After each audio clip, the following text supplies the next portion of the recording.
É a sétima semana seguida de queda na projeção para a inflação deste ano, de acordo com o boletim Focus, divulgado hoje pelo Banco Central. Já a produção do Produto Interno Bruto teve leve alta. O IPCA, índice que mede a inflação oficial do país, passou de 7,11% para 7,02%. Já a projeção do Produto Interno Bruto, PIB, saiu de 1,98% para 2%. O câmbio para o fim de 2022 segue em R$ 5,20. E a estimativa da Selic, taxa básica de juros, permanece em 13,75% para o fim deste ano. A gente começou o jornal falando um pouco sobre o cenário econômico, porque a semana passada ela foi marcada por uma boa valorização das commodities, das bolsas e das moedas contra o dólar. E sobre esse cenário nós vamos conversar agora com o economista-chefe do Banco Original, o Marco Caruso. Boa tarde, Marco, seja muito bem-vindo. Obrigado, Priscila. Boa tarde para todo mundo que está escutando a gente. Marco, comece então explicando para a gente quais são as razões dessa melhora do humor nos mercados. Pois é, de fato a gente viu uma recuperação importante de praticamente todos os principais ativos, falando da semana passada, né? Praticamente todos os principais ativos de riscos pelo mundo aí. Só para a gente contextualizar, essa foi a melhor semana do Ibovespa, que é a nossa bolsa, desde 2020. O que eu entendo que está por trás? Eu acho que essa animação veio muito por conta dos números mais baixos de inflação que a gente começou a ver em vários lugares do mundo, mas principalmente nos Estados Unidos, né? A gente viu na semana passada e retrasada divulgações aí de números mais baixos, né? E aí, na nossa leitura, o mundo de fato está entrando aí num movimento sincronizado de melhora de preços, tá? Em vários lugares a gente vai começar a ver isso. Então, assim, depois de tanto tempo com números salgados pelo mundo, né, que desenhou esses juros que subiu no mundo inteiro e também trouxe para a gente discussões de recessão, agora a gente começa a ter, tudo começa na inflação, né? Então agora a gente começa a ter essas inflações com alguns sinais de alívio. Acho que isso é bastante importante, né? E de onde está vindo esse alívio na inflação? Primeiro, commodities, preços de commodities deram uma aliviada, né? Os patamares mais altos das commodities já ficou para trás. E segundo, acho que é bastante importante, a gente está começando a ver toda aquela falta de produtos importados que a gente viu durante a pandemia, né?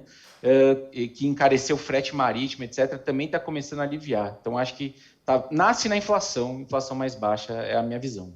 E aqui no Brasil a gente também viu uma forte deflação do IPCA em julho, Marco. Dá para dizer que o pior momento da inflação ficou para trás também por aqui?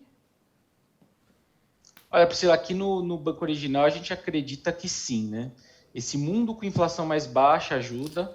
E internamente, o que a gente tem visto, né? As desonerações de ICMS, de vários outros impostos, já tem repercutido nos números também. A gente está vendo isso nos combustíveis, na energia elétrica. E veja, a gente continua vendo a Petro cortando o preço de gasolina e diesel, né? Semana passada eles voltaram a cortar o diesel e acabou de sair, não faz 10 minutos, a Petrobras voltou a cortar preço de gasolina também, o que deve trazer, por exemplo, na nossa cabeça aqui, uma deflação em agosto também, deflação mesmo, né? Queda de preços, né, do IPCA. Então, assim, o IPCA bateu 12% ao ano ali em abril, vem cedendo, deve fechar o ano se bobear até abaixo de 7%, o que é alto, mas é muito melhor que 12%, e aí caminhar em direção a pelo menos uns 5% no ano que vem. Então, a resposta curta é sim. O pior momento da inflação ficou para trás no mundo e aqui no Brasil também.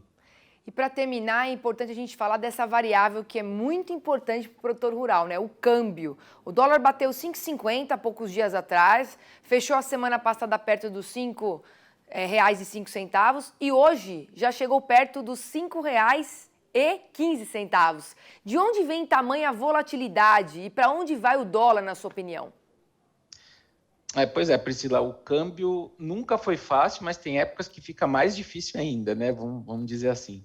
Assim, para o real, por exemplo, né? O que a gente teve são vários sinais meio desencontrados.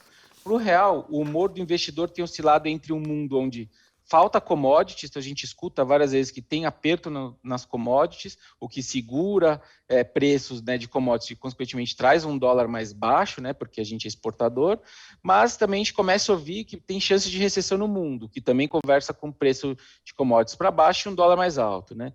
Fora isso, a visão sobre o juros nos Estados Unidos, ela também tem mudado recorrentemente, né? De um lado tem o mercado de trabalho que está bombando lá ainda, um mercado super forte, o que puxa os juros americanos e também puxa o dólar para cima, e de outra a gente também começa a ver alguns dados sugerindo que a economia está perdendo ímpeto, né? O que também conversa com menos juros e um dólar um pouco mais baixo. Então, assim, enfim, né? A gente está num momento de alta volatilidade, isso é meio óbvio, mas especialmente porque tem vários sinais conflitantes, né?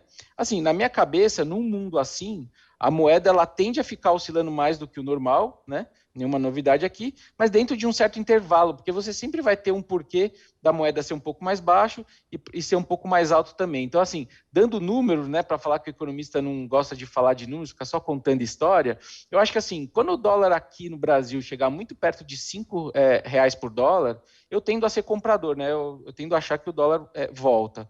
Mas também, assim, não tem muita razão ainda de ser de um dólar rasgar, né, e ir muito ali acima de 5,50. Então, se a gente voltar eventualmente para patamares ali, eu também acho que eu sou vendedor. Então, basicamente, a gente precisa que o cenário clareie, né, para o bem ou para o mal, né, para que lado que a gente vai? É recessão, é mais juros, etc.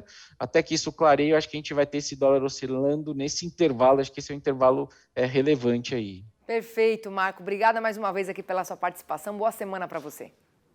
Obrigado, boa semana e até a próxima. Até.